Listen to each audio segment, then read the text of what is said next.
أنت القدوس يا الله، أنت الجبار يا الله. نحمده ونصلي على رسوله الكريم، أما بعد، فأعوذ بالله من الشيطان الرجيم. بسم الله الرحمن الرحيم. رب اشرح لي صدري ويسر لي أمري واحلل عقدة من لساني يفقهوا قولي. انشاءاللہ اللہ سبحانہ وتعالیٰ کے نام المالک پر گفتگو کریں گے۔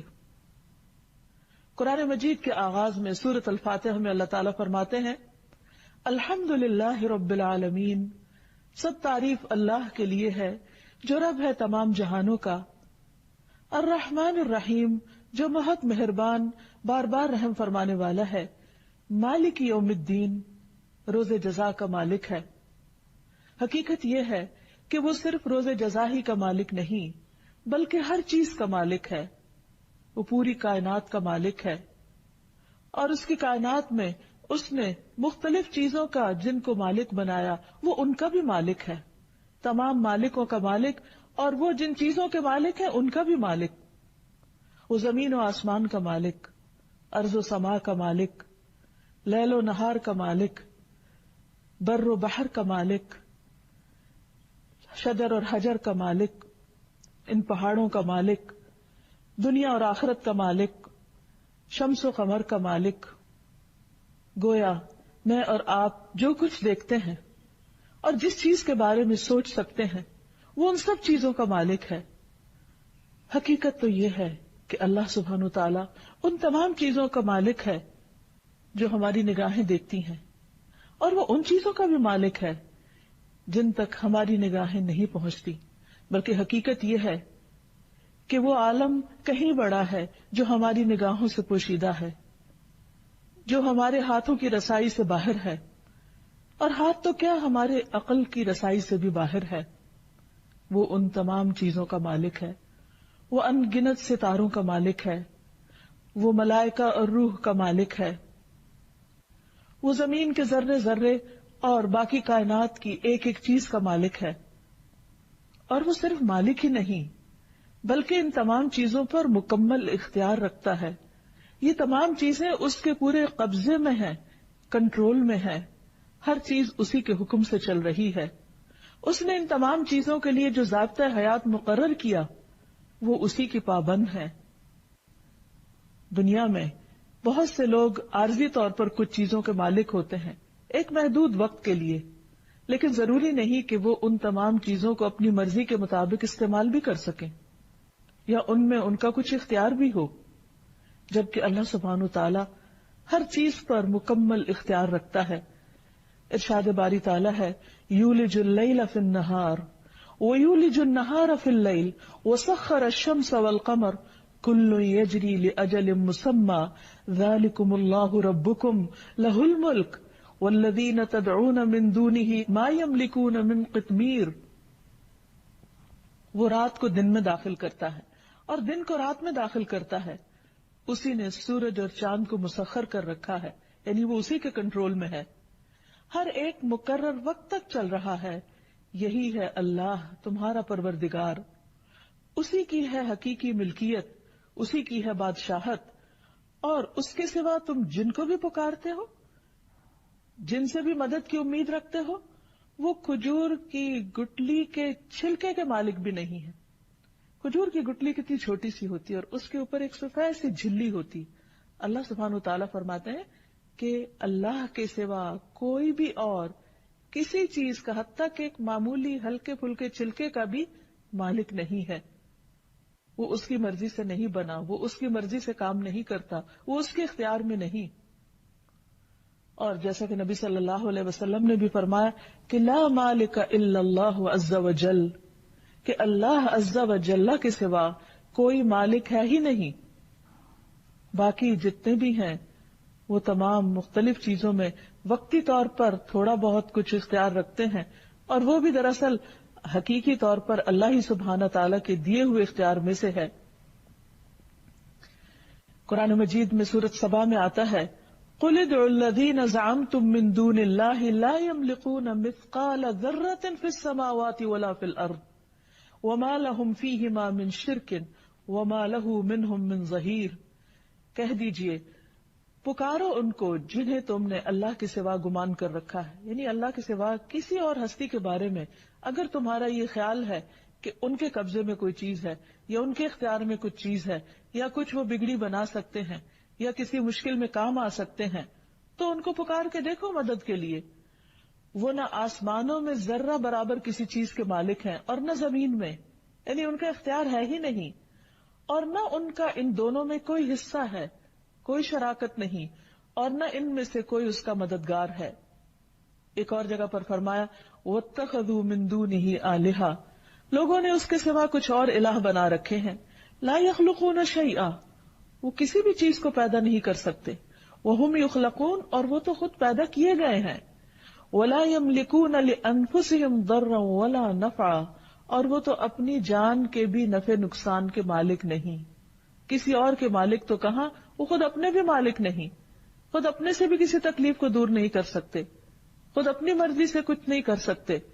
وَلَا يَمْلِكُونَ مَوْتًا وَلَا حَيَاةً وَلَا نُشُورًا، نہ وہ زندگی کے مالک ہیں، نہ وہ موت کے مالک ہیں، اور نہ وہ دوبارہ جی اٹھنے کے اوپر کچھ قدرت رکھتے ہیں، دوبارہ اٹھائے جانے کے بھی وہ مالک نہیں۔ حقیقت یہ ہے کہ زندگی اور موت بھی اللہ کے اختیار میں ہے، ہماری روح کا مالک بھی وہی ہے، جب اس نے چاہا اس جسم میں داخل کر دی اور جب چاہے گا لے جائے گا، اور کوئی کچھ بھی نہیں کر سکتا۔ ہر انسان کی زندگی میں ایسے لمحات آتے ہیں، ایسے اوقات آتے ہیں کہ جب اس کے پاس بہت عزیز اور گراں قدر قیمتی چیزیں اس کے ہاتھ سے چلی جاتی ہیں جو اس کی ملکیت میں ہوتی ہیں۔ ایسے میں انسان بعض اوقات بہت پریشان ہوتا ہے، لیکن اگر وہ اللہ سبحانہ وتعالیٰ کی اس صفت کو یاد رکھے، اس قدرت کو یاد رکھے، اور اس کے ساتھ اس کی حکمت اور اس کے علم کو یاد رکھے، تو پھر اس کی زندگی میں پریشانی نہیں ہوگی، کیونکہ ہمارے پاس جو کچھ ہے اسی کا دیا ہوا ہے، اور اس میں سے جو چاہے وہ واپس جب چاہے لے لے، کیونکہ اس کا اصل مالک وہ ہے۔ ہم تو اپنے نفس کے بھی مالک نہیں، اپنے بچوں کے مالک نہیں، ہمارے پاس جو زمین میں نعمتیں ہیں جتنی بھی، ان کے بھی حقیقی مالک ہم نہیں، وہ تو اللہ سبحانہ تعالیٰ نے اپنی رحمت کے طور پر ہمیں عطا کی ہیں، اپنی رحمت کے ساتھ عطا کی ہیں، اور جب چاہے وہ ان میں سے جس چیز کو لینا چاہے وہ لے سکتا ہے، کیونکہ ان سب چیزوں کا اصل مالک تو وہی ہے۔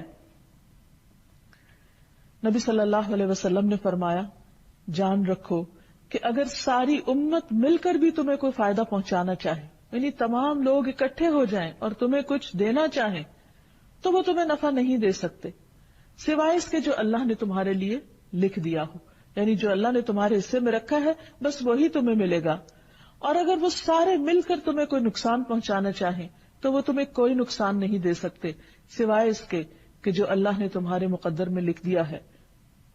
اس لیے انسان کو اس بات سے بے فکر ہو جانا چاہیے، اس بات سے بے خوف ہو جانا چاہیے کہ کوئی اور اس کو کچھ بگاڑ سکتا ہے۔ اسی طرح اللہ کے سوا کسی اور سے امید نہیں رکھنی چاہیے کہ کوئی اور اسے کچھ دے سکتا ہے، کیونکہ دینے والا وہی ہے جس کے پاس کچھ ملکیت ہے اور جس کے پاس کچھ اختیار ہے۔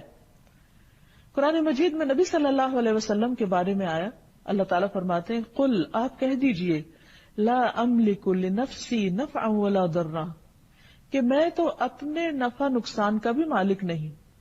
اور آپ کون ہیں؟ آپ کوئی معمولی ہستی نہیں ہیں، اللہ کے حبیب ہیں، محمد الرسول اللہ ہیں، سید الانبیاء ہیں، اور ان کے بارے میں فرمایا جا رہا ہے کہ آپ لوگوں کو بتا دیجئے کہ میں اپنی جان کے نفع نقصان کا بھی مالک نہیں ہوں، الا ما شاء اللہ، مگر جو اللہ چاہے۔ وَلَوْ كُنْتُ أَعْلَمُ الْغَيْبَ، اگر میں غیب جانتا ہوتا، لَاسْتَكْثَرْتُ مِنَ الْخَيْرِ، تو میں خیر میں، بھلائیوں میں بہت کچھ حاصل کر لیتا۔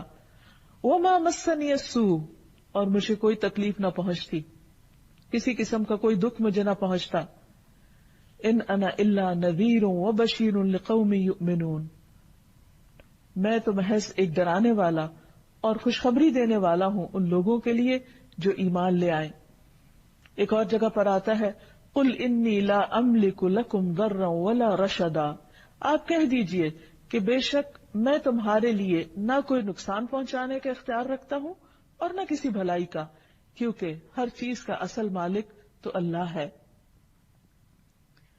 اور یہ ایک ایسی حقیقت ہے کہ جو اللہ سبحانہ وتعالی نے انسان کی فطرت میں رکھ دی ہے کہ انسان جب اپنے آپ کو بہت سی چیزوں میں بے بس اور بے اختیار پاتا ہے تو اس کا دل گواہی دیتا ہے کہ واقعی ہر چیز دراصل اللہ کے اختیار میں ہے اور وہی مالک ہے۔ مشرکین مکہ بھی اس بات کو بہت اچھی طرح سمجھتے تھے، اسی لیے جب وہ حج پہ جانے کے لیے تلبیہ پڑھتے تو وہ کیا کہتے؟ لبیک لا شریک لک الا شریکن ہوا لک تملکہ وما ملک، مگر تیرا ایک شریک ہے، کیونکہ وہ شرک کرتے تھے، کہتے تھے کہ تیرا ایک شریک ہے، تو اس کا مالک ہے، یعنی جن کو وہ اللہ کا شریک بناتے ان کے بارے میں بھی سمجھتے تھے کہ ان کا بھی اصل مالک اللہ ہی ہے اور وہ کسی چیز کے مالک نہیں، اور یہ کہتے ہوئے بیت اللہ کا طواف کیا کرتے تھے۔ تو ہم سب کا اس بات پر ایمان ہونا چاہیے، اس بات پر یقین ہونا چاہیے کہ حقیقی مالک اللہ ہی ہے، اور جب ہم کسی بھی چیز کے ضرورت مند ہوں، کچھ بھی چاہیں، تو حقیقی مالک کے آگے فریاد کریں کہ اے اللہ جو ہر چیز کا مالک ہے، تو جو چاہے کر سکتا ہے اور ہر چیز پر قدرت بھی رکھتا ہے، اور جب تو دینا چاہے تو تجھے کوئی روکنے والا بھی نہیں۔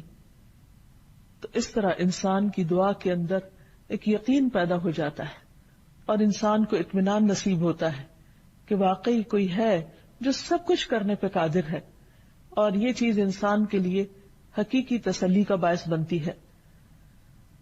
اور یہاں سے یہ بات بھی پتہ چلتی ہے کہ اگر وہ مالک ہے تو پھر باقی سب اس کے مملوک ہیں، باقی سب اس کے اختیار میں ہیں، اور ان کے دل بھی اللہ کے اختیار میں ہیں۔ اس لیے کوئی بڑے سے بڑا ظالم کسی پہ ظلم نہیں کر سکتا، کیونکہ اللہ سبحانہ وتعالیٰ اگر اسے اذن نہ دے، کیونکہ اس کے پاس جو وقتی اختیار ہے وہ بھی دراصل اللہ ہی کا دیا ہوا ہے، کیونکہ حقیقی بادشاہ وہی ہے۔ دنیا میں اگر وقتی طور پر کسی کو اختیار ملا بھی ہے تو وہ اس کے لیے آزمائش ہے، اور جو آگے اس کے پاس اس کے ساتھ ہے ان کے لیے بھی حقیقت میں وہ آزمائش ہے۔ لیکن قیامت کے دن یہ سارے اختیارات مکمل طور پر چھین لیے جائیں گے۔ اس دن بادشاہت صرف اور صرف اللہ سبحانہ وتعالیٰ کی ہوگی۔ قرآن مجید میں آتا ہے لمن الملک اليوم للہ الواحد القہار، اس دن کہا جائے گا کہ آج کس کی بادشاہت ہے؟ اللہ ہی کی، جو ایک ہے، بہت دبدبے والا ہے۔ پھر یہ بات بھی ہمیشہ یاد رہے کہ اللہ سبحانہ وتعالی کے لیے حیات دائمی ہے اور باقی سب ختم ہونے والے ہیں۔ کل من علیہا فان، تو جو بھی ختم ہونے والا ہے وہ حقیقی مالک کیسے ہو سکتا ہے؟ مثلا ایک انسان اگر لامتناہی زمینوں کا مالک بھی ہو تو حقیقت میں دیکھے تو ہوتا کیا ہے؟ وہ انسان ہمیشہ تو زندہ نہیں رہ سکتا، ایک دن اس کو موت آنی، اور جب اس کو موت آتی ہے تو ان زمینوں کا کیا بنتا ہے؟ ان پراپرٹیز کا کیا ہوتا ہے؟ وہ سب اس کی اولاد میں تقسیم ہو جاتی، اور اگر اس کی اولاد نہ ہو تو دوسروں میں تقسیم ہو جاتی۔ سوچئے آج زمین کے جس ٹکڑے پر ہم بیٹھے، یا زمین کا کوئی حصہ جو ہم خرید چکے ہوں یا جس کے ہم اپنے آپ کو مالک سمجھتے ہوں، اس کی ملکیت بھی کب تک ہے ہمارے پاس؟ اس کی اونرشپ کب تک ہے؟ اس کے اختیار ہمارے پاس کب تک ہے؟ اس سے فائدہ ہم کب تک اٹھا سکتے ہیں؟ صرف اس وقت تک جب تک ہم زندہ ہیں۔ موت کے ساتھ ہی ہاتھ کھلے کے کھلے رہ جائیں گے، اور کسی بھی چیز کا کنٹرول اور کسی بھی چیز کا اختیار ہمارے پاس نہیں رہے گا۔ پھر یہ کس کے پاس جائے گا اور آخر میں کس کے پاس ہوگا؟ وَلِلَّهِ مِيرَاثُ السَّمَاوَاتِ وَالْأَرْضِ۔ آج تو ہم سمجھتے ہیں کہ ہمارے بعد ہمارے بچے وارث ہوں گے، اور پھر بچوں کے بعد ان کے بچے اور ان کے بچے، لیکن پھر جب سبھی ختم ہو جائیں گے تو یہ سب چیزیں اپنے اصل اور حقیقی مالک کے پاس لوٹ جائیں گی۔ اس لیے کبھی بھی انسان کو دنیا میں جو کچھ بھی ملا ہے، چاہے وہ مال و متاع ہو یا اولاد ہو یا کوئی اختیار ہو یا حکومت ہو یا اقتدار ہو، کسی بھی چیز پر انسان کو تکبر نہیں کرنا چاہیے، اور ہمیشہ اس حقیقت کو یاد رکھنا چاہیے کہ یہ سب کچھ صرف چند دن کے لیے ہے، اور بطور آزمائش ہے اور بہت جلد ہاتھوں سے نکل جانے والا ہے، کیونکہ کل من علیہا فان ویبقى وجہ ربک ذو الجلال والاکرام، ہر چیز جو اس زمین پر ہے سب فنا ہو جانے والی ہے۔ ایک مرتبہ رسول اللہ صلی اللہ علیہ وسلم نے فرمایا کہ آج کے دن سے 100 سال بعد جو بھی ذی روح اس زمین پر ہے سب کے سب فوت ہو جائیں گے، سب ختم ہو جائیں گے۔ اور یہ صرف اس وقت نہیں، یہ سلسلہ مسلسل چلتا چلا آ رہا ہے کہ ہر کچھ عرصے کے بعد جتنی بھی زندگی ہے زمین پر وہ ختم ہو جاتی ہے، پھر نئے لوگ آ جاتے ہیں، پھر وہ وارث بنتے، پھر جنریشنز آفٹر جنریشنز یہ سلسلہ چلتا چلا آ رہا ہے، اور پھر ایک وقت آئے گا کہ سب کچھ ختم کر دیا جائے گا اور سب کے اقتدار ختم ہو جائیں گے اور حقیقی بادشاہت اللہ سبحانہ تعالیٰ کے پاس رہ جائے گی۔ کل نفس ذائقۃ الموت، ہر شخص کو موت کا مزہ چکھنا ہے۔ ثم الینا ترجعون، پھر ہماری طرف تم سب پلٹائے جاؤ گے۔ اس لیے ہمیں اسی کی طرف رجوع کرنا چاہیے اور اس حقیقت کو کبھی بھی نہیں بھولنا چاہیے۔ حقیقت یہ ہے کہ جو چیزیں اللہ سبحانہ تعالیٰ وقتی طور پر بھی ہمارے اختیار میں دیتا ہے، ہمیں ان سے بہت محبت ہو جاتی، ہمیں وہ اپنی لگنے لگتی، اور یہی انسان کی آزمائش۔ مثلا خواتین، ان کے پاس جو جیولری ہوتی، گھر کے ساز و سامان ہوتے، ان کے ساتھ کس قدر اٹیچمنٹ ہوتی، لیکن کبھی آپ نے کسی ایسے گھر کا منظر دیکھا ہوگا کہ جس میں ہر چیز بہت خوبصورت طریقے سے سجی ہوئی ہے، ہر چیز اپنی اپنی جگہ پر ہے، لیکن جو ان کی مالکہ ہے وہ دنیا سے جا چکی ہے، اس کے بعد کیا ہوتا ہے؟ وہ تمام چیزیں لوگوں میں تقسیم ہو جاتی۔ اور یہ تو ہمارے یہاں ہوتا ہے، بعض جگہ پر ایسا بھی ہوتا ہے کہ آنے والی جنریشن کو والدین کے مال و متاع سے یا ان کی چیزوں سے یا ان کی کلیکشن سے کوئی دلچسپی نہیں ہوتی، کیونکہ اب ٹرینڈز بدل چکے ہیں، فیشن بدل چکا ہے، اب نیا دور ہے اور نئے طریقے ہیں اور نئی چیزیں ہیں، لہذا انہیں انٹرسٹ اس سے ہوتا ہے کہ ان تمام چیزوں کو نکال کر جو پراپرٹی ہے اس کی قیمت یا اس کا جو فائدہ ہے وہ ان کو مل جائے۔ والدین نے جو کچھ بھی جمع کیا اور جن چیزوں کو سنبھال کر رکھا اور جن چیزوں کو میموری سمجھ کر اپنے ساتھ رکھا اور ان کی کیئر کرتے رہے اور ان کی حفاظت کرتے رہے، دوسروں کے لیے وہ ردی کے مال سے زیادہ کچھ بھی نہ تھا۔ یہ ایک اتنی بڑی حقیقت ہے جس سے ہم عام طور پر غافل رہتے ہیں، اور پھر حقیقی محبوب یعنی اللہ سبحانہ تعالیٰ سے محبت کرنے کی بجائے ہم ان عارضی چیزوں کی محبت میں مبتلا رہتے ہیں جو بہت جلد ہمارے ہاتھوں سے نکل جانے والی ہیں۔ اس لیے کسی لمحے بھی یہ نہیں بھولنا چاہیے کہ حقیقی مالک اللہ ہے، جو مالک الملک ہے، پوری کائنات کا مالک ہے۔ پھر اسی طرح انسان کی زندگی میں عام طور پر جو مسائل رہتے ہیں، جیسے رزق کا مسئلہ ہے، بعض اوقات انسان کے پاس کچھ ہوتا ہے، پھر نہیں ہوتا، پھر ہوتا ہے، زندگی میں اتار چڑھاؤ آتا رہتا ہے۔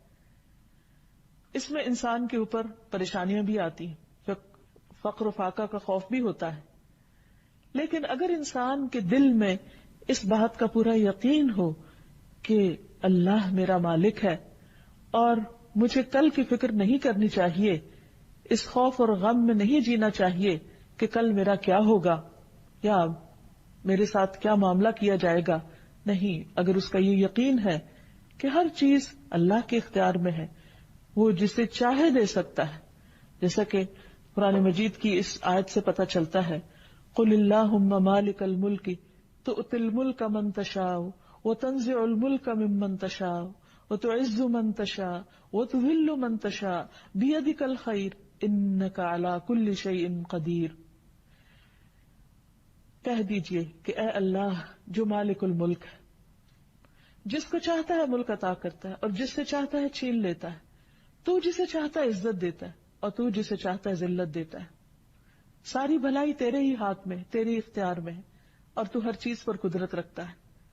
تو جو شخص اس چیز پر پورا یقین رکھتا ہے، ایمان رکھتا ہے، پھر وہ پریشانی کا شکار نہیں ہوتا، کیونکہ اگر اسے کچھ ملتا ہے تو اللہ کا شکر ادا کرتا ہے، اگر کچھ اس کے ہاتھ سے جاتا ہے تو اس میں بھی خیر اور بھلائی سمجھتا ہے، کیونکہ اس کا اپنے رب پر اعتماد ہے کہ وہ اپنے بندوں سے ہمیشہ محبت کرتا ہے، وہ اپنے بندوں کے ساتھ ظلم نہیں کرتا۔ اور پھر جب اللہ سبحانہ وتعالیٰ پر توکل ہوتا ہے تو اللہ کا وعدہ ہے وَمَن يَتَوَكَّلْ عَلَى اللَّهِ فَهُوَ حَسْبُهُ، جو اللہ پر بھروسہ کرتا ہے اللہ اس کو کافی ہو جاتا ہے. ان اللہ بالغ امرہ، اللہ اپنا کام پورا کر کے رہتا ہے، لیکن اللہ نے ہر چیز کا ایک اندازہ مقرر کر رکھا ہے. اللہ سبحانہ وتعالیٰ کے فیصلے اس کے ذاتی فیصلے، اسے کسی سے مشورہ نہیں کرنا، اسے کسی ایک کی طرفداری نہیں کرنی اور کسی دوسرے پر ظلم نہیں کرنا. اس کے عدل و انصاف پر اگر ہمارا مکمل یقین ہو تو ہمارا اس پر اعتماد اور بھروسہ اور توکل کئی گنا زیادہ بڑھ جائے. اور جس کا توکل اللہ سبحانہ وتعالیٰ پر زیادہ ہوتا ہے اللہ سبحانہ وتعالیٰ اس کی تمام ضروریات میں اس کو کافی ہو جاتا ہے.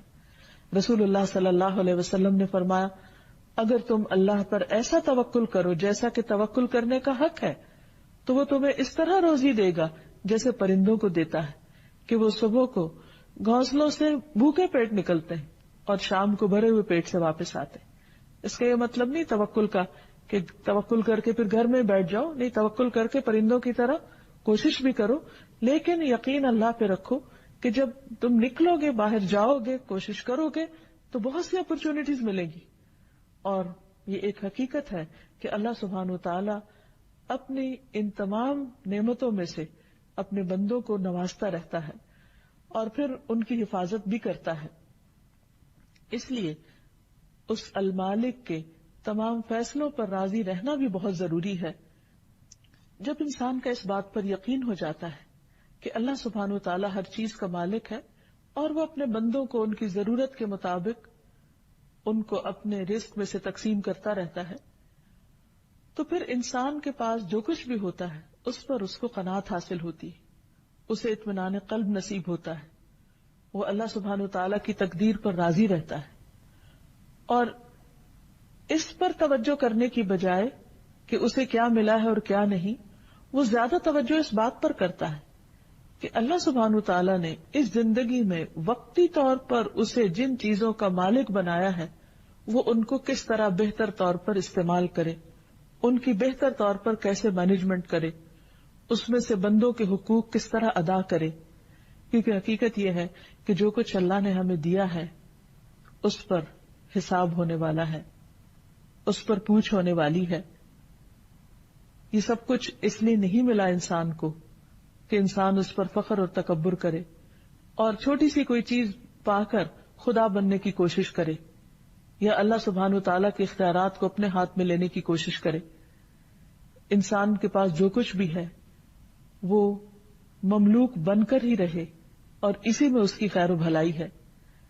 انسان ہمیشہ اپنی حقیقت کو پہچانتا رہے کہ ایک دن اسے اپنے مالک کے پاس واپس جانا ہے، جو کچھ اس کے پاس ہے وہ واپس کرنا ہے اور اس کا حساب دینا ہے.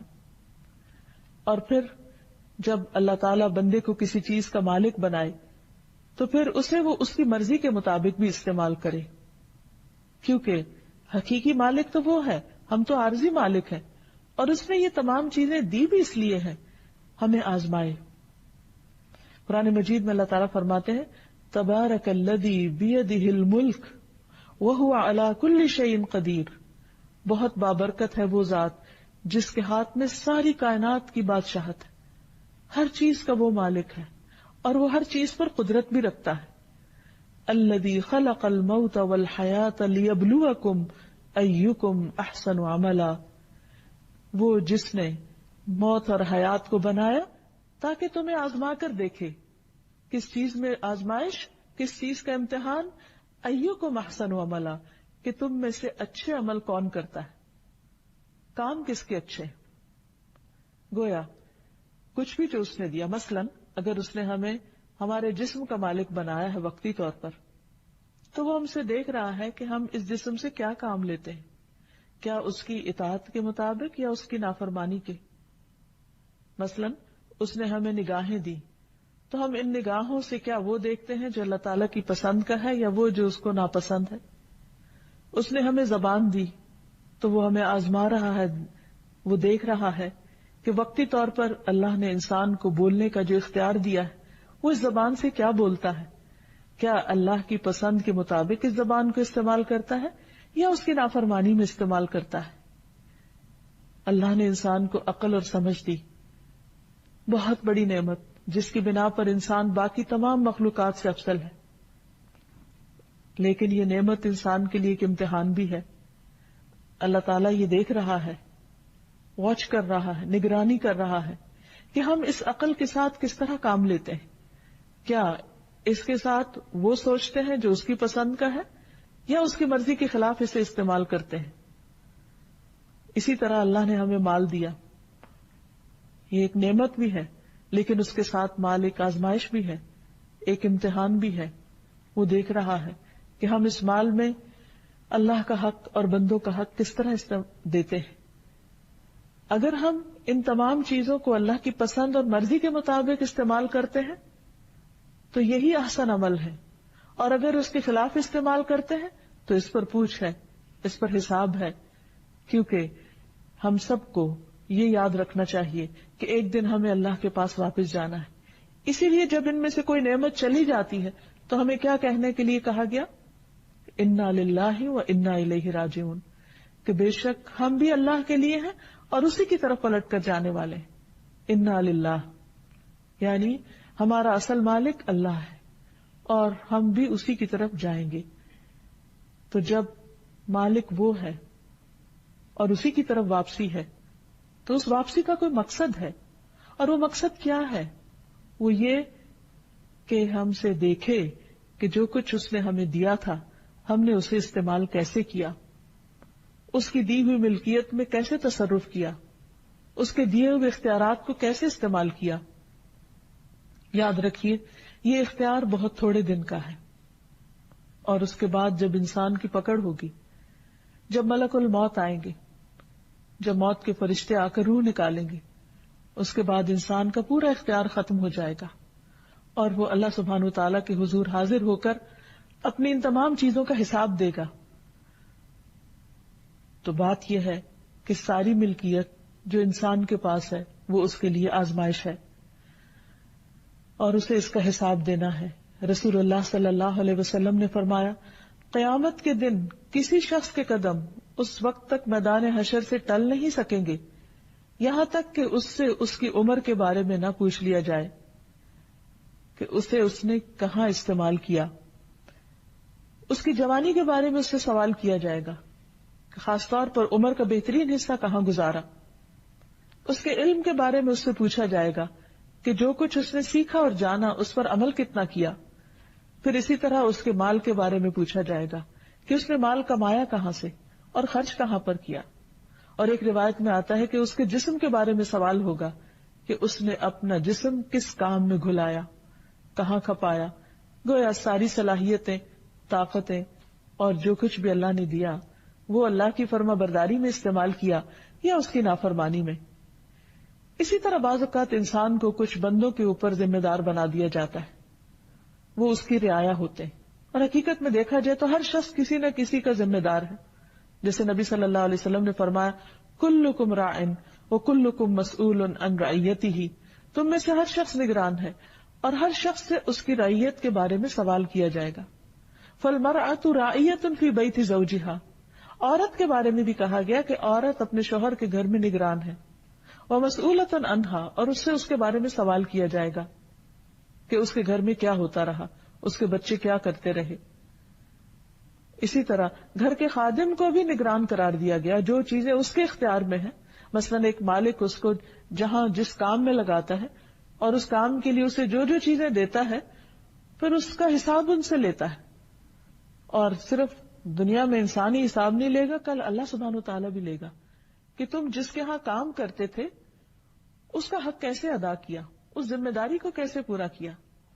پھر اسی طرح جو بھی کسی انسان کی جاب یا پیشہ ہے، وہاں جو بھی اس کے پاس اختیارات ہیں ان سب کے بارے میں بھی اس سے سوال کیا جائے گا، اس کا حساب ہوگا. اور پھر انسان کے پاس کوئی ایسا بہانہ نہ ہوگا کہ وہ جھوٹ بول کر اپنی غلطیوں پہ پردہ ڈال سکے.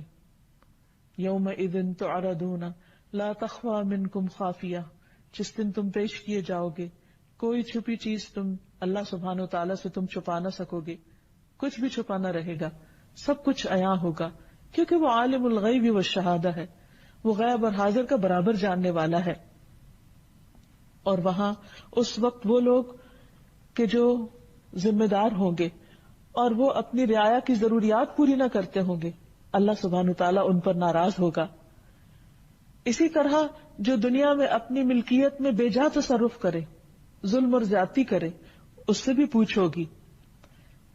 پھر اسی طرح اگر انسان دیکھے تو جو کچھ ہمیں ملا ہے اس میں بھی پورا اختیار ہمارے پاس نہیں ہے۔ یعنی مثلاً مال ہے تو یہ نہیں کہا گیا کہ جیسے چاہو کماؤ، جہاں چاہو خرچ کرو، یا اس کے ساتھ جو چاہو کرو، چاہو تو اسے ضائع کر دو، نہیں، اس کا بھی ہمیں اختیار نہیں۔ مثلاً زندگی میں بھی سوچ سمجھ کر خرچ کرنا چاہیے۔ ایک طرف بخل سے منع کیا گیا تو دوسری طرف اسراف سے منع کیا گیا۔ یہ نہیں کہ جہاں تمہارا دل چاہتا ہے تم اسے خرچ کرتے رہو، نہیں، اس پر بھی حدود اور قیود رکھی گئی۔ اور مرنے کے بعد بھی اللہ سبحانہ تعالی نے اس کے وارثوں کے حصے خود مقرر کیے۔ تو اللہ سبحانہ تعالی نے جو کچھ ہمیں دیا وہ عارضی تھا، ہمارے پاس وقتی تھا، اور کس لیے تھا؟ تاکہ آزمائے، لیبلوکم، تمہارا امتحان لے کہ تم اس کے ساتھ کرتے کیا ہو، زندگی میں کیا کرتے ہو، اور اپنی زندگی کے بعد کے لیے اس کے بارے میں کیا وصیت کرتے ہو۔ مثلاً مالی کے بارے میں عام طور پر ہمارے ہاں لڑکیوں کو وراثت سے حصہ نہیں دیا جاتا، یا بعض اوقات وارثوں میں سے کسی سے اگر ناراض ہوں تو اس کو حق سے محروم کر دیا جاتا ہے۔ رسول اللہ صلی اللہ علیہ وسلم نے فرمایا، اللہ نے تم پر یہ صدقہ کیا ہے کہ وفات کے وقت تمہیں 1/3 مال یعنی 1/3 مال میں وصیت کا حق دے دیا ہے، تمہارے اعمال میں تمہارے لیے اضافہ کرتے ہوئے۔ اسی طرح اگر کوئی شخص ایسا کرے تو اس کی اس وصیت کو تبدیل بھی کیا جا سکتا ہے۔ عمران بن حسین کہتے ہیں کہ ایک آدمی مرتے وقت اپنے 6 کے 6 غلام اس نے آزاد کر دیے، جن کے علاوہ اس کے پاس کوئی مال نہ تھا۔ جب نبی صلی اللہ علیہ وسلم کو یہ بات پہنچی تو آپ سخت ناراض ہوئے اور فرمایا کہ میں نے ارادہ کیا کہ میں اس کی نماز جنازہ نہ پڑھاؤں۔ ایک اور روایت سے ہمیں پتہ چلتا ہے کہ سعد بن ابی وقاص رضی اللہ تعالی عنہ نے ایک مرتبہ جبکہ وہ بہت بیمار ہو گئے تو نبی صلی اللہ علیہ وسلم سے اس بات کی درخواست کی کہ انہیں اجازت دی جائے کہ وہ اپنا سارا مال صدقہ کر دیں، لیکن آپ صلی اللہ علیہ وسلم نے ان کو اس بات کی اجازت نہیں دی۔ انہوں نے دوبارہ درخواست کی، پھر درخواست کی، تو آپ نے ان کو صرف 1/3 یعنی 1/3 مال صدقہ کرنے کے لیے یا اس میں وصیت کرنے کے لیے اجازت دی، اور آپ نے یہ فرمایا کہ وَالثُّلُثُ کثیر، کہ 1/3 بھی بہت زیادہ ہے۔ اسلامی تعلیمات کے مطابق ہمیں اپنی ملکیت میں بے جا تصرف نہ کرنے کی تاکید کی گئی ہے۔ اسود بن اسلم کہتے ہیں کہ میں نے رسول اللہ صلی اللہ علیہ وسلم سے عرض کیا، یا رسول اللہ صلی اللہ علیہ وسلم مجھے کوئی وصیت فرمائیے۔ آپ نے فرمایا اپنے ہاتھ کو قابو میں رکھو، ہمارا ہاتھ ہمارے اختیار میں ہے تو اس کو کنٹرول میں رکھو کہ اس سے کسی کو تکلیف نہ پہنچے۔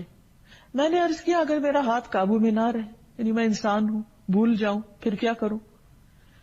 تو پھر اور کیا چیز قابو میں رہ سکتی ہے، اور کس چیز کو کنٹرول کروں؟ آپ نے فرمایا اپنی زبان کو قابو میں رکھو۔ میں نے کہا اے اللہ کے رسول صلی اللہ علیہ وسلم اگر میری زبان میرے قابو میں نہ رہے، زبان کی کوئی پھسلن ہو جائے تو پھر کیا چیز قابو میں رکھوں؟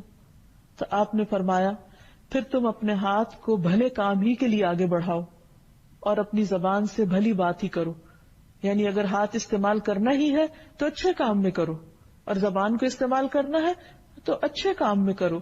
تو اس سے یہ پتہ چلتا ہے کہ اللہ سبحانہ وتعالیٰ نے جو نعمتیں ہمیں دی ہیں وہ اس لیے دی ہیں تاکہ ان کو بے محابہ استعمال نہ کیا جائے، بے سوچے سمجھے استعمال نہ کیا جائے، دوسروں کو اذیت پہنچانے کے لیے استعمال نہ کیا جائے، بلکہ ان کو خیر اور بھلائی کے کاموں میں استعمال کیا جائے تاکہ دوسرے اس سے فائدہ اٹھا سکیں، اور پھر الٹیمیٹلی نتیجتاً آخرت میں ہمیں ان تمام نعمتوں سے فائدہ پہنچے۔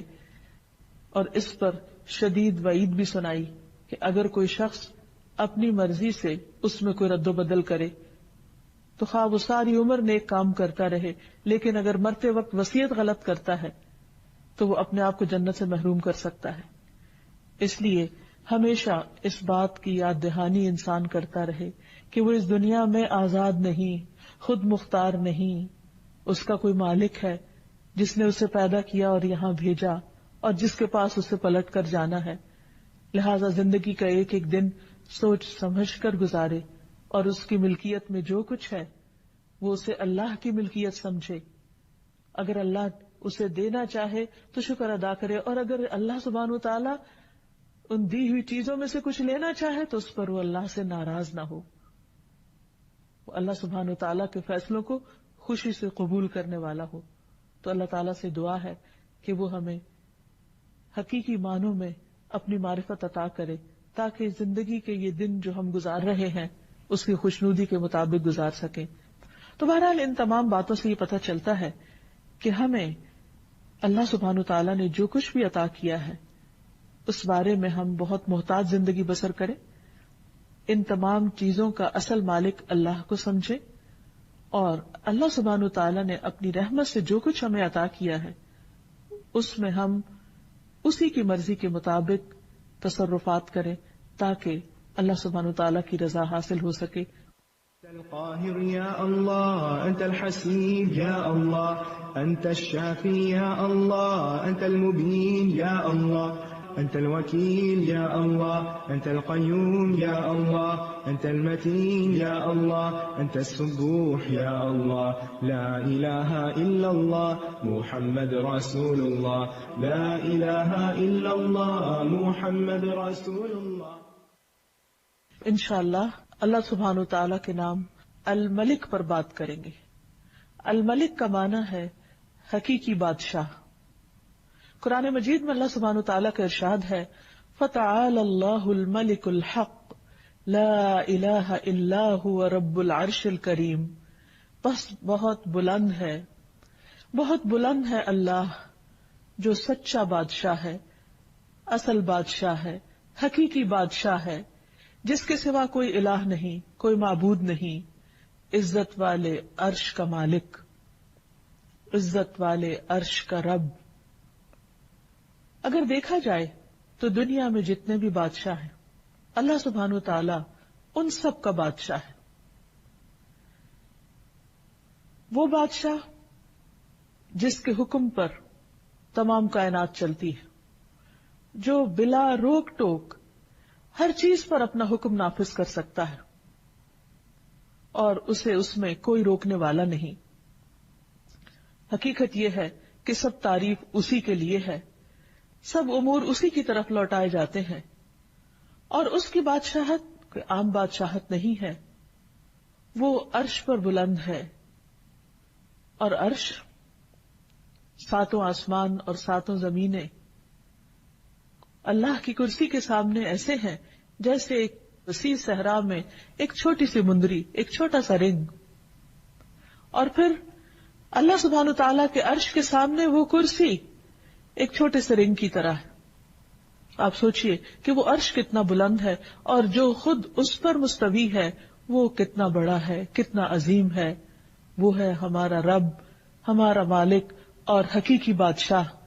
اور اس دنیا میں جتنے بھی کام امور پاتے ہیں، جتنی بھی چیزیں چل رہی ہیں، جو کچھ بھی ہو رہا ہے، دراصل وہ سب اسی کے حکم پر چل رہا ہے اور اس پر اسی اکیلے کا فیصلہ نافذ ہے. وہ ہر چیز کو سنتا ہے، دیکھتا ہے اور اپنی مرضی کے مطابق چلاتا ہے. وہ ہر چیز کے پوشیدہ اور ظاہر سے آگاہ ہے. وہ جس کو جو چاہتا ہے عطا کرتا ہے اور جس سے جو چیز چاہتا ہے روک لیتا ہے. وہ جس کو جیسے جتنا چاہے بدلہ دیتا ہے، جس کو چاہتا ہے عزت دیتا ہے، جس کو چاہتا ہے رسوا کر دیتا ہے، جس کو چاہتا ہے رزق دیتا ہے اور جس سے چاہے رزق روک لیتا ہے، جس کو چاہے زندگی دیتا ہے اور جس سے چاہے زندگی واپس لے لیتا ہے اور اس کو موت دے دیتا ہے. یہ ہے ہمارا رب، حقیقی بادشاہ. قرآن مجید میں سورۃ الحشر کی آخری آیات میں اللہ تعالیٰ فرماتے ہیں هو اللہ الذی لا الہ الا هو الملک.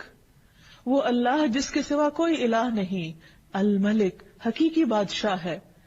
القدوس پاکیزہ، نہایت پاک، السلام سراسر سلامتی، المؤمن امن دینے والا، المہیمن نگہبان، العزیز زبردست، غالب، الجبار سب پر غالب، المتکبر سب سے بڑا بن کر رہنے والا، سبحان اللہ پاک ہے اللہ، عما یشرکون ان سب چیزوں سے جنہیں وہ اس کا شریک ٹھہراتے ہیں۔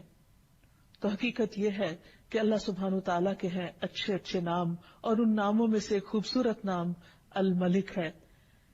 حضرت علی رضی اللہ عنہ کہتے ہیں کہ جب نبی صلی اللہ علیہ وسلم نماز کے لیے کھڑے ہوتے تو آغاز یوں کرتے، اللہم انت الملک لا الہ الا انت، اے اللہ تو ہی بادشاہ ہے، تو ہی اصل بادشاہ ہے، تیرے سوا کوئی الہ نہیں۔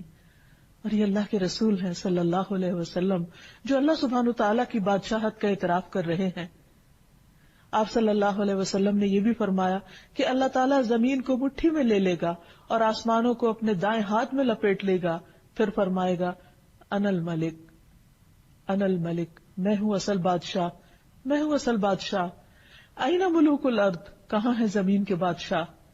اور اس دن بادشاہت صرف اور صرف اللہ ہی کے لیے ہوگی۔ الملک یومئذ للہ، آج حکومت، بادشاہت، اختیار، اقتدار، قبضہ سب صرف اور صرف اللہ کے ہاتھ میں ہے۔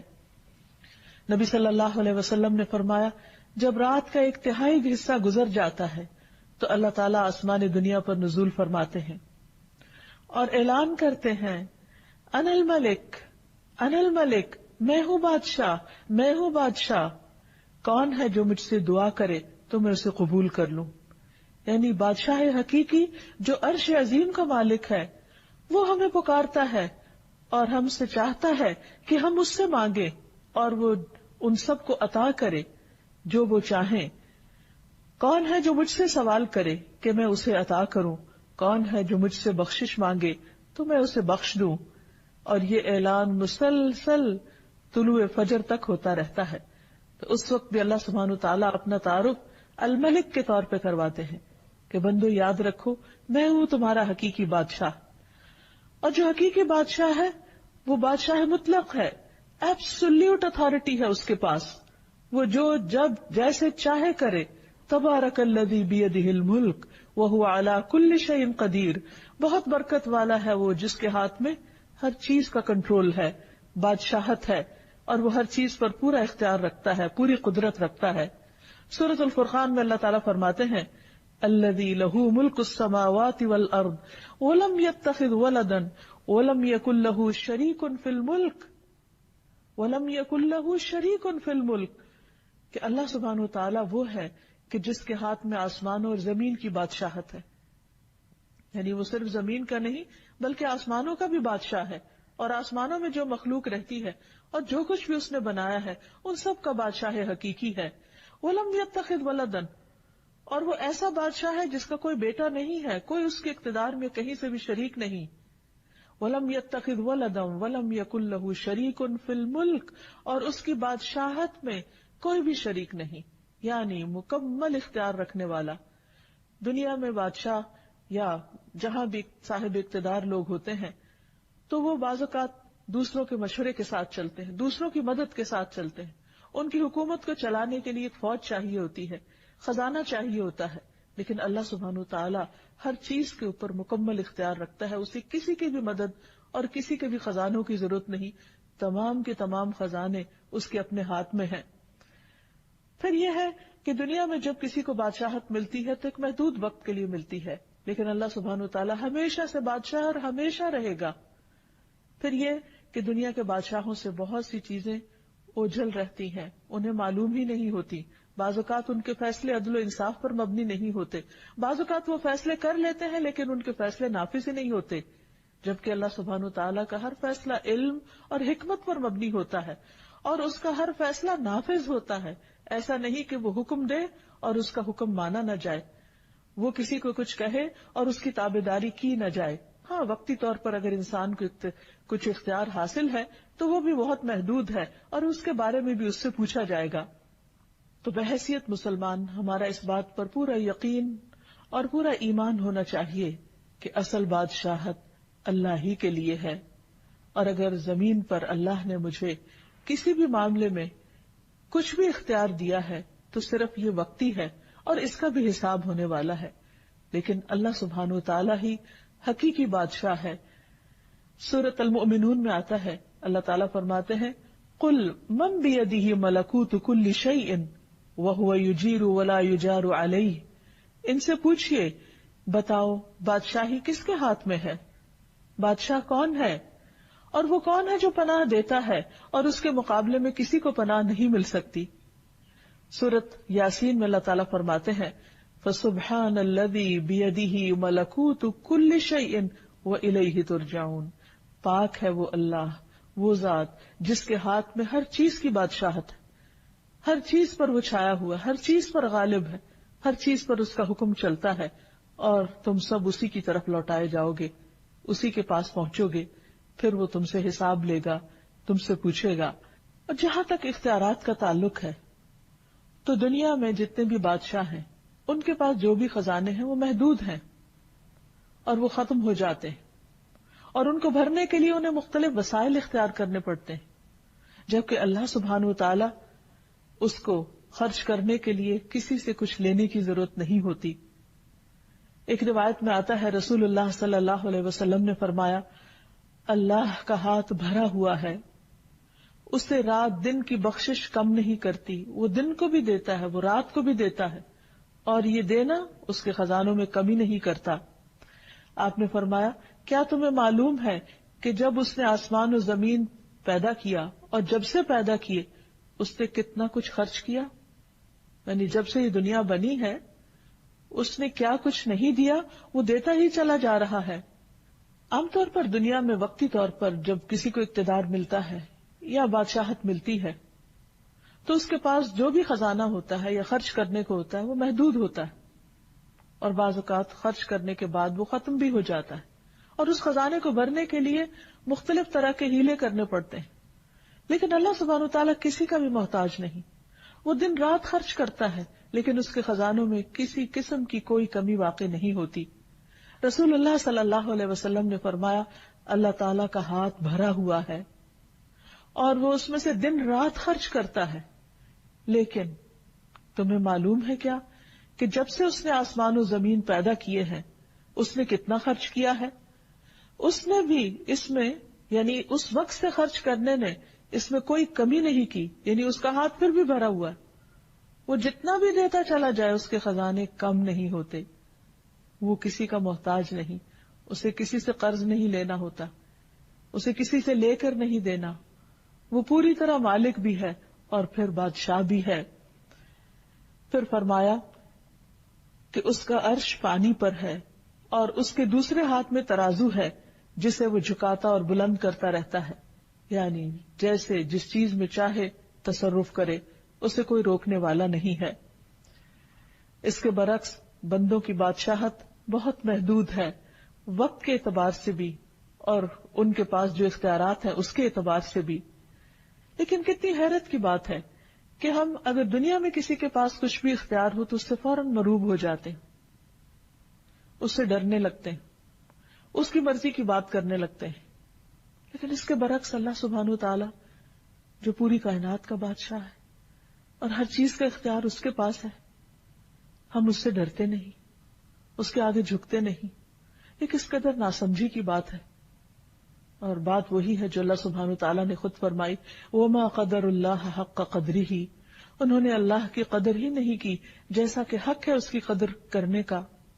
وَالْأَرْضُ جَمِيعًا قَبْضَتُهُ يَوْمَ الْقِيَامَةِ، اور زمین ساری کی ساری اس کے قبضے میں ہوگی قیامت کے دن۔ وَالسَّمَاوَاتُ مَطْوِيَّاتٌ بِيَمِينِهِ، اور آسمان اس کے دائیں ہاتھ میں لپٹے ہوئے ہوں گے، یعنی ہر چیز اس کے قبضہ قدرت میں ہے، اختیار میں ہے۔ اس کے باوجود ہم پوری طرح اس کے آگے نہیں جھکتے، پوری طرح اس کے طریقوں پر نہیں چلتے، اس کو راضی کرنے کی فکر نہیں کرتے، اور اس کے برعکس جن کے پاس محدود اختیارات ہیں چونکہ وہ ظاہر سامنے نظر آتے ہیں اس لیے انہی سے مروب ہو جاتے ہیں، اور اللہ جو الملک الحق ہے، حقیقی بادشاہ ہے، اس کو بھول جاتے ہیں۔ پھر آپ دیکھیے کہ اللہ سبحانہ تعالیٰ جیسی قدرت بھی کسی کے پاس نہیں. عبداللہ بن مسعود کہتے ہیں کہ علماء یہود میں سے ایک شخص رسول اللہ صلی اللہ علیہ وسلم کے پاس آیا اور کہا، اے محمد، ہم تورات میں پاتے ہیں کہ اللہ تعالیٰ آسمانوں کو ایک انگلی پر اٹھا لے گا، اور زمین کو ایک اور انگلی پر اٹھا لے گا، اور درختوں کو ایک انگلی پر، اور پانی اور مٹی کو ایک انگلی پر، اور تمام مخلوقات کو ایک انگلی پر، اور پھر فرمائے گا انا الملک، میں ہوں بادشاہ، میں ہوں بادشاہ. نبی صلی اللہ علیہ وسلم نے جب اس عالم کی بات سنی تو آپ مسکرا دیے، اور دراصل یہ مسکراہٹ اس یہودی عالم کی تصدیق کے طور پر تھی. پھر آپ نے یہ آیت تلاوت فرمائی، وما قدر اللہ حق قدرہ والارض جميعا قبضته يوم القيامة والسماوات مطويات بيمينه سبحانه وتعالى عما يشركون. اور ان لوگوں نے اللہ کی قدر نہیں کی جیسا کہ اس کی قدر کرنے کا حق ہے، اور ساری زمین قیامت کے دن اس کی مٹھی میں ہوگی، اس کے ہاتھ میں ہوگی، اور آسمان دائیں ہاتھ میں لپٹے ہوئے ہوں گے. وہ ان لوگوں کے شرک سے بالکل پاک اور بلند تر ہے. یعنی لوگ اللہ سبحانہ وتعالیٰ کی عظمت کو اس طرح محسوس نہیں کرتے جس طرح کرنا چاہیے. پھر یہ بھی یاد رہے کہ اللہ سبحانہ وتعالیٰ کی بادشاہت میں کبھی بھی کسی قسم کی کوئی کمی نہیں آئے گی. اللہ تعالیٰ فرماتے ہیں، اگر تم سب اولین و آخرین، یعنی سارے کے سارے انسان، اور نہ صرف یہ کہ انسان بلکہ جن بھی، کہ تمہارے اول پہلے انسان سے لے کے آخری انسان تک، اور تمام کے تمام جن پہلے جن سے لے کر آخری جن تک، تم سب اس آدمی کے دل کی طرح ہو جاؤ جو سب سے زیادہ تقوی والا ہو، تو بھی تم میری سلطنت میں کچھ اضافہ نہیں کر سکتے.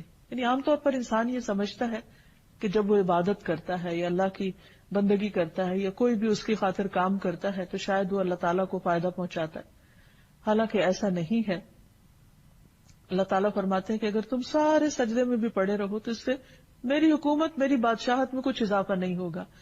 اسی طرح اے میرے بندو، اگر تم سب اولین و آخرین، جن و انس، ایک آدمی کی طرح ہو جاؤ جو سب سے زیادہ بدکار ہے، تو پھر بھی تم میری سلطنت میں کسی قسم کی کوئی کمی نہیں کر سکتے. یعنی اگر اس زمین پر اول سے لے کر آخر تک قیامت تک کوئی ایک بندہ بھی کوئی عبادت نہ کرے، کسی قسم کی کوئی تسبیح نہ کرے، کوئی ذکر نہ کرے، کوئی اس کی اطاعت نہ کرے، تو بھی اللہ سبحانہ تعالیٰ کی حکومت میں، بادشاہت میں، اقتدار میں، اختیار میں، اس کی طاقت اور غلبے میں کوئی کمی نہیں آ سکتی، کسی قسم کی کوئی کمی. ہم اسے کوئی نقصان نہیں دے سکتے. تو پھر یہ سب کچھ اصل میں خود ہمارے اپنے ہی فائدے میں ہے. جب ہم اللہ تعالیٰ کی عبادت کرتے ہیں تو اس کو تو کچھ نہیں ملتا، لیکن یہ عبادت ہمارے لیے باعث سعادت ہوتی ہے. جب ہم اس کا ذکر کرتے ہیں تو اس کو کچھ نہیں ملتا، اس لیے کہ زمین و آسمان کی ہر چیز اس کی تسبیح کر رہی ہے، لیکن یہ تسبیح اور یہ ذکر خود ہمارے اپنے دلوں کی تسکین کا باعث بنتا ہے. اس لیے بندہ جب بھی اللہ سبحانہ تعالیٰ کی طرف رغبت کرے تو اس سے ڈرتے ہوئے اور اس سے امید رکھتے ہوئے، اس سوچ کے ساتھ نہیں کہ میں اپنی عبادت سے اس کو کچھ فائدہ پہنچانے چلا ہوں.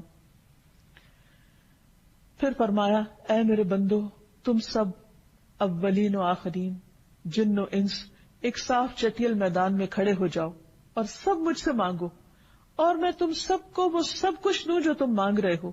تو اس سے میری حکومت میں، میری بادشاہت میں اتنی بھی کمی نہیں ہوگی جتنی ایک سمندر کے اندر سوئی ڈالنے کے بعد نکالی جائے اور اس میں جو پانی لگا ہو، تو اتنی قلیل مقدار میں بھی اس سمندر کے مقابلے میں جو کمی ہوتی، میری بادشاہت میں وہ بھی کمی نہیں ہوگی. تو اس سے پتہ چلتا ہے کہ اللہ سبحانہ تعالیٰ کی بادشاہت کیسی ہے، اور اس کے خزانے کیسے ہیں، اور اس کی حکومت کیسی ہے، اور اس کا اقتدار کیسا ہے. پھر آپ دیکھیے کہ اس کی بادشاہت کی وسعت، اس کا بھی ہم اندازہ نہیں کر سکتے. نبی صلی اللہ علیہ وسلم نے فرمایا، میں خوب جانتا ہوں کہ اہل جہنم میں سے کون سب سے آخر میں نکلے گا. وہ ایک ایسا شخص ہوگا جو اپنے گھٹنوں کے بل رینگتا ہوا جنت میں داخل ہوگا.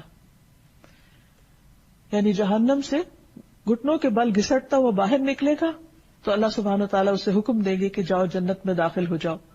وہ جنت میں آئے گا، لیکن اسے ایسے معلوم ہوگا کہ جیسے جنت بھری ہوئی ہے، تو واپس اللہ تعالیٰ کے پاس جائے گا اور کہے گا یا رب جنت تو بھر گئی ہے. اللہ تعالیٰ اسے فرمائیں گے کہ جاؤ جنت میں چلے جاؤ. پھر وہ جائے گا, پھر وہ دیکھے گا کہ جنت بہت آباد ہے. وہ واپس آئے گا اور کہے گا اے رب جنت تو بھری ہوئی معلوم ہوتی ہے, میں نے جنت کو بھرا ہوا پایا ہے. تو اللہ تعالیٰ پھر فرمائے گا کہ جاؤ جنت میں داخل ہو جاؤ, میں تمہیں دنیا کی مانند اور اس سے 10 گنا زیادہ دیتا ہوں.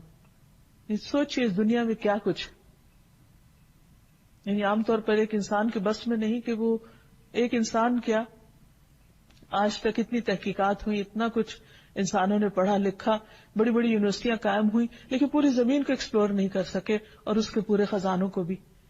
تو اللہ سبحانہ وتعالیٰ جہنم سے نکلنے والے آخری شخص سے فرمائے گا کہ جاؤ میں تمہیں دنیا اور اس جیسی 10 دنیایں تمہیں دیتا ہوں, اور یہ وہ ہے جو سب سے آخر میں جنت میں پہنچنے والا ہوگا.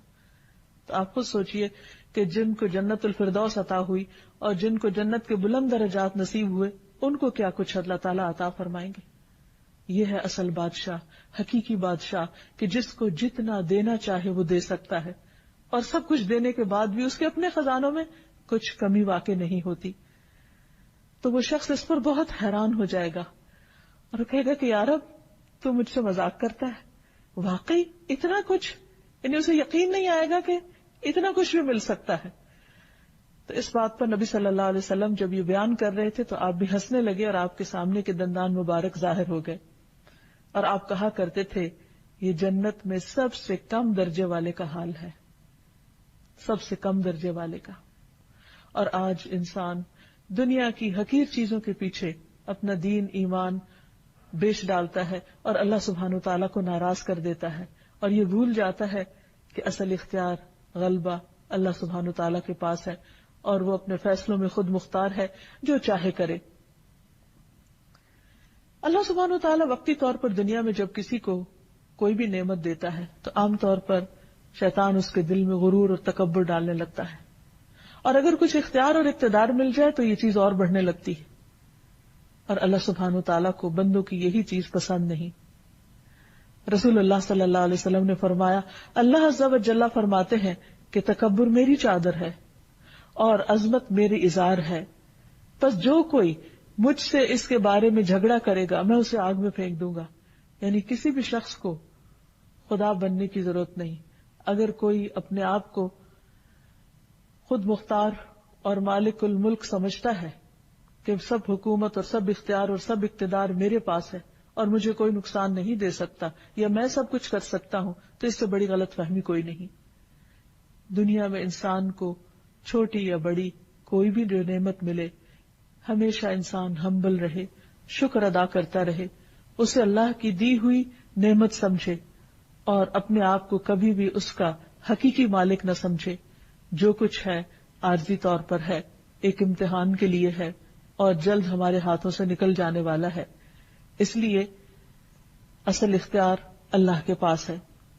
پھر اسی طرح یہ بھی یاد رہے کہ اللہ سبحانہ وتعالیٰ کی بادشاہت ایسی بادشاہت ہے کہ جس میں حکم دینے یا روکنے اور کسی بھی چیز کو کرنے کا مکمل اختیار اس کے پاس ہے. ارشاد باری تعالیٰ ہے بدیع السماوات والارض وَإِذَا قَضَى أَمْرًا فَإِنَّمَا يَقُولُ لَهُ كُن فَيَكُونُ. آسمانوں اور زمین کا موجد ہے, اور جب کسی کام کے کرنے کا فیصلہ کر لیتا ہے تو بس اتنا کہتا ہے کہ ہو جاؤ, اور وہ ہو جاتی. آپ سوچئے کہ دنیا میں اگر کوئی حکم دیتا بھی ہے تو بعض اوقات اس کے حکم, اس کے آرڈیننس, اس کے فرمان کی کیا ویلیو ہوتی ہے.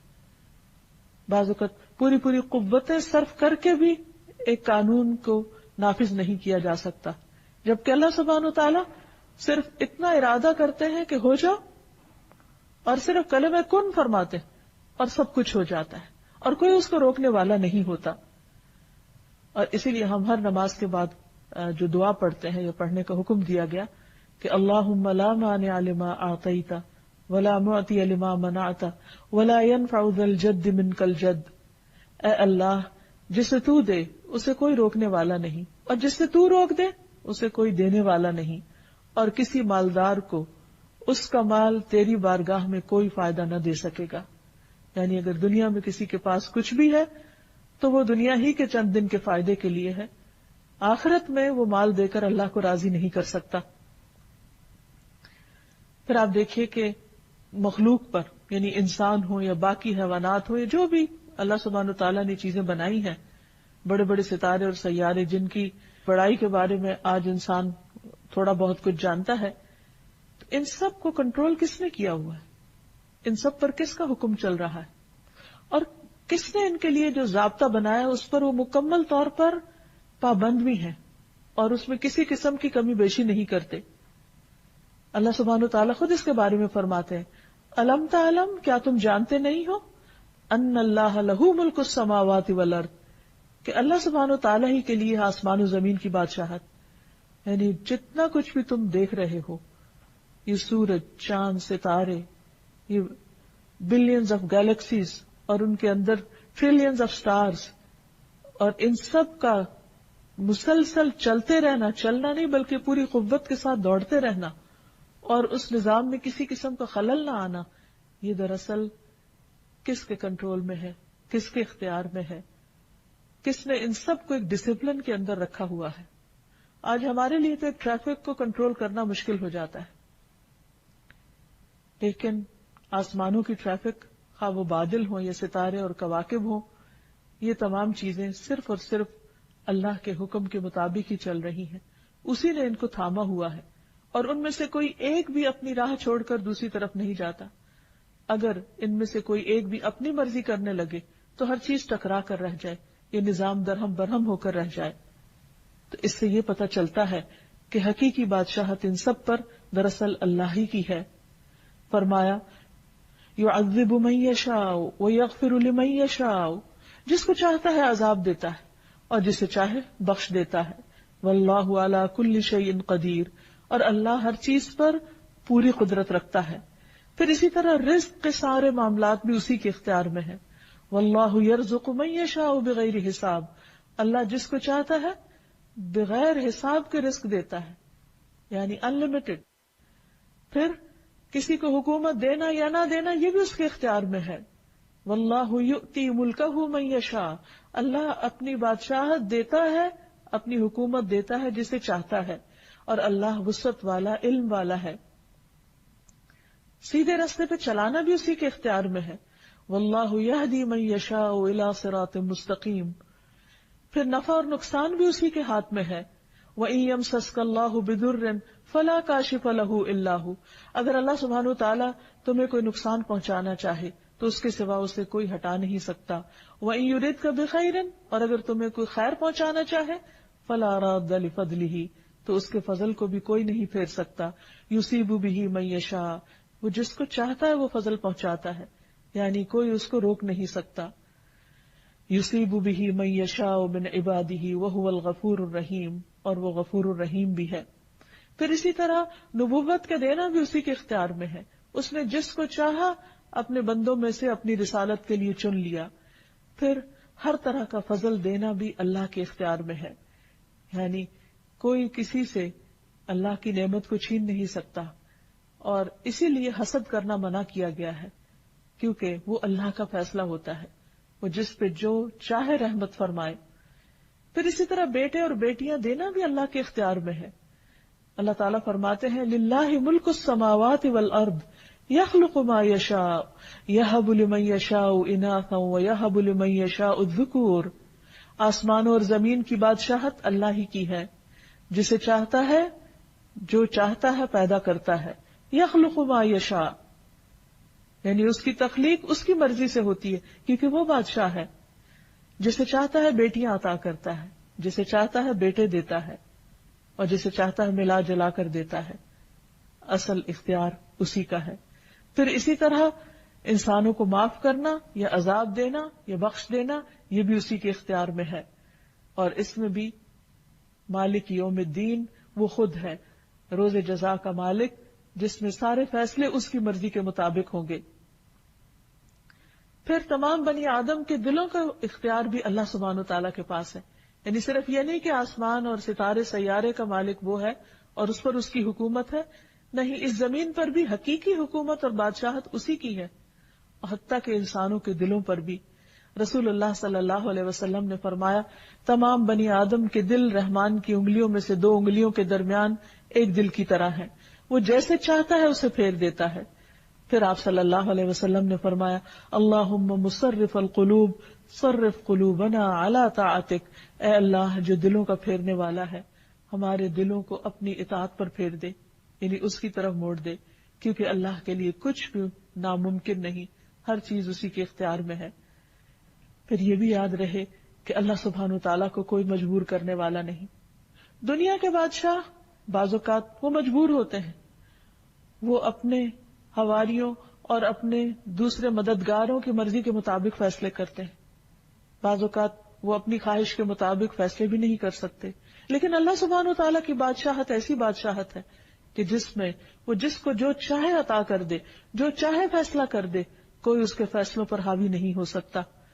نبی صلی اللہ علیہ وسلم نے فرمایا تم میں سے کوئی کبھی یوں نہ کہے کہ اللہ اگر تو چاہے تو مجھے معاف کر دے، تو چاہے تو مجھ پر رحم فرما، نہیں بلکہ پورے عزم سے مانگے، کیونکہ اللہ جو چاہے کرتا ہے، وہ جو چاہے کرتا ہے، کوئی اسے مجبور کرنے والا نہیں، اس لیے اس سے خوب اچھی طرح پورے یقین اور اعتماد کے ساتھ مانگو۔ اور ایک اور چیز یہ کہ اس کی بادشاہت ایسی بادشاہت ہے جس میں وہ ظلم نہیں کرتا۔ دنیا میں اگر انسان کو چند انسانوں پر بھی کچھ اختیار مل جائے تو اس اختیار کی وجہ سے بعض اوقات وہ ان کے حقوق مارنے لگتا ہے یا ان پر ظلم کرنے لگتا ہے، ان کو اپنے کنٹرول میں لینے لگتا ہے، لیکن اللہ سبحانہ وتعالیٰ کسی پر ظلم نہیں فرماتا۔ ابی رضی اللہ عنہ کہتے ہیں اگر اللہ اپنے آسمان والوں اور زمین والوں کو عذاب دینا چاہے تو وہ دے سکتا ہے اور وہ ان پر ظلم کرنے والا نہ ہوگا، اور اگر وہ ان پر رحم کرنا چاہے تو کر سکتا ہے، تو اس کی رحمت ان کے لیے ان کے اعمال سے زیادہ بہتر ہے۔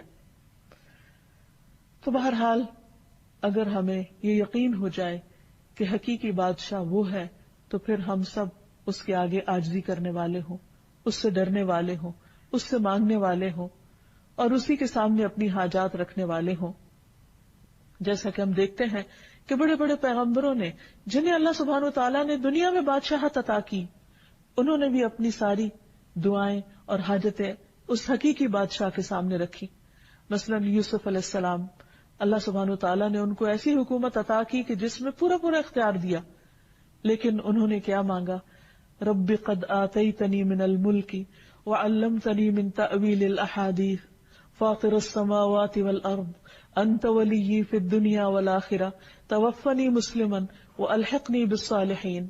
اے میرے رب، بے شک تو نے مجھے حکومت سے حصہ دیا اور باتوں کی اصل حقیقت سے سکھایا، یعنی باتوں کی تہ تک پہنچنا سکھایا۔ آسمان اور زمین کے پیدا کرنے والے، دنیا اور آخرت میں تو ہی میرا مددگار ہے، یعنی انہیں اپنی بادشاہت پر کسی قسم کا کوئی فخر نہیں تھا اور انہیں اسے کوئی اپنی ذاتی ملکیت نہیں سمجھا، بلکہ کیا کہا کہ یہ سب کچھ دراصل تیری ہی مدد سے تھا۔ تو مجھے اسلام کی حالت میں فوت کرنا، یعنی میرے لیے سعادت کیا ہے کہ میں تیرا بندہ بن کے جیوں اور میری موت بھی تیری بندگی میں آئے، تیری فرما برداری میں آئے، اور تو مجھے نیک لوگوں کے ساتھ ملا۔ یعنی دنیا کی بادشاہت پر انہوں نے کس چیز کو فوقیت دی؟ اللہ سبحانہ وتعالیٰ کی رضا کو اور نیک بندوں کی صحبت کو۔ سلیمان علیہ السلام، جن کے لیے اللہ سبحانہ وتعالیٰ نے ہر چیز کو مسخر کر رکھا تھا، ہواؤں کو مسخر کر رکھا تھا، جنات کو مسخر کر رکھا تھا، پرندوں کو، ہر طرح کی فوجیں تھیں ان کے پاس، لیکن وہ اللہ کے فرما بردار بندے تھے۔ وہ کیا دعا کرتے ہیں؟ رب اغفر لی وہب لی ملکا لا ينبغی لأحد من بعدی انک انت الوہاب۔ وہ بھی اللہ ہی سے مانگتے ہیں، اے رب مجھے بخش دے۔ کس قدر عاجزی ہے، سب کچھ ہوتے ہوئے بھی کہتے یا رب مجھے بخش دے، اور ایسی بادشاہت دے جو میرے بعد کسی کے لائق نہ ہو، یقیناً تو بہت عطا کرنے والا ہے۔ یعنی ایک طرف اپنی بخشش اور دوسری طرف جو ان کے دل میں تھا انہوں نے مانگا اور پورے یقین کے ساتھ مانگا۔ پھر اسی طرح ذوالقرنین، اللہ سبحانہ وتعالیٰ نے ان کو بھی بہت کچھ اختیار دیا، اور یہاں تک دیا کہ تو لوگوں کے بارے میں جیسا بھی تصرف کرنا چاہے کرے، لیکن انہوں نے بھی کس طرح اللہ سبحانہ وتعالیٰ کو راضی کرنے کے لیے بندوں کے ساتھ احسان کیا اور اپنے اقتدار سے کسی طرح کا ناجائز فائدہ نہیں اٹھایا۔ تو اصل بندے اللہ کے پسندیدہ وہی ہیں کہ جو سب کچھ رکھتے ہوئے بھی حقیقی بادشاہ اللہ تعالیٰ ہی کو سمجھے. پھر اللہ سبحانہ وتعالی جب اس سے اس نام کے ساتھ دعا کی جاتی ہے تو وہ اس کو پسند فرماتا ہے. حضرت علی رضی اللہ تعالیٰ عنہ نے نبی صلی اللہ علیہ وسلم کی جو دعا نماز کے شروع میں کوٹ کی ہے، اس میں اللہ تعالیٰ کے حضور کس طرح عاجزی اور انکساری کا اظہار ہے. اللہم انت الملک، اے اللہ تو ہی بادشاہ ہے. لا الہ الا انت، تیرے سوا کوئی الہ نہیں. انت ربی، تو میرا رب ہے. وانا عبدک، اور میں تیرا بندہ ہوں. ظلمت نفسی، میں نے اپنی جان پہ ظلم کیا ہے. واعترفت بذنبی، اور میں اپنے گناہ کا اعتراف کرتا ہوں. فاغفر لی ذنوبی جمیعا، اللہ تو میرے سارے گناہوں کو معاف کر دے. انہ لا یغفر الذنوب الا انت، تیرے سوا گناہوں کو کوئی معاف نہیں کر سکتا. واہدنی لاحسن الاخلاق، اللہ مجھے بہترین اخلاق عطا کر. لا یہدی لاحسنھا الا انت، تیرے سوا بہترین اخلاق کی طرف کوئی رہنمائی نہیں کر سکتا. واصرف عنی سیئھا لا یصرف عنی سیئھا الا انت، اور تو مجھ سے میری برائیاں دور کر دے، ان برائیوں کو کوئی دور نہیں کر سکتا سوائے تیرے. پھر اسی طرح نبی صلی اللہ علیہ وسلم قیام کی حالت میں یہ دعا پڑھا کرتے تھے، سبحان ذی الجبروت والملکوت والکبریاء والعظمہ.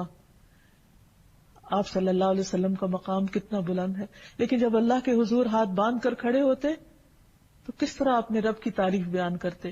سبحان ذی الجبروت والملکوت والکبریاء والعظمہ، پاک ہے وہ جو طاقت والا، سلطنت والا، کبریائی والا اور عظمت والا ہے. جو شخص جتنی زیادہ اللہ کی معرفت رکھتا ہے اتنے ہی خوبصورت الفاظ میں اللہ سبحانہ وتعالیٰ کو یاد کرتا ہے. پھر اسی طرح جو اللہ سبحانہ وتعالیٰ کے پسندیدہ کلمات ہیں ان میں سے لا الہ الا اللہ وحدہ لا شریک لہ لہ الملک ولہ الحمد وہو علی کل شیء قدیر ہے. نبی صلی اللہ علیہ وسلم جب نماز کے بعد سلام پھیرتے تو یہ کلمہ پڑھا کرتے تھے ہر نماز کے بعد کہ اللہ کے سوا جو صرف ایک ہے، کوئی اور معبود نہیں، اس کا کوئی شریک نہیں. لہ الملک، ساری بادشاہت اسی کی ہے اور سب تعریف بھی اسی کی ہے اور وہ ہر چیز پر قادر ہے. پھر صبح شام کی دعاؤں میں بھی نبی صلی اللہ علیہ وسلم جو کلمات پڑھتے، امسینا و امس الملک للہ، کہ ہم نے شام کی اور ساری ملک نے، یعنی اللہ کی جتنی بھی بادشاہت میں جو اختیار ہے ہر چیز نے اللہ ہی کے لیے شام کی، یعنی اللہ ہی کے حکم کے مطابق. والحمد للہ، اور ساری تعریف اللہ کے لیے. اور پھر آگے مزید دعا بھی ہے. پھر اسی طرح صفا و مروہ کا طواف کرتے وقت بھی جو دعا سکھائی گئی اس میں بھی اللہ سبحانہ وتعالیٰ کے ملک کا اعتراف ہے.